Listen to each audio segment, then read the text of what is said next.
Ang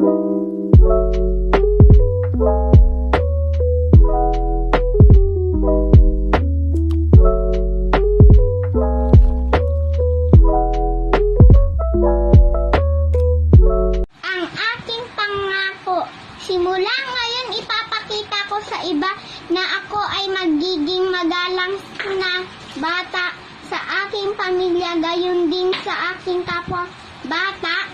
Kapag ako'y kinakausap ng mga nakakatanda sa akin, gagamit ako ng mga salitang po at opo.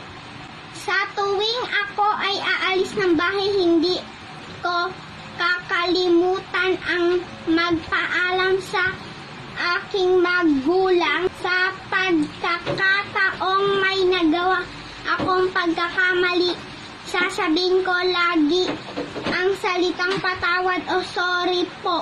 Ako ay masayang-masaya at lubos na nagpapasalamat sa Diyos dahil sa mga biyaya na aking tinanggap, tulad ng pamilyang nag-aarga at nagmamahal sa akin.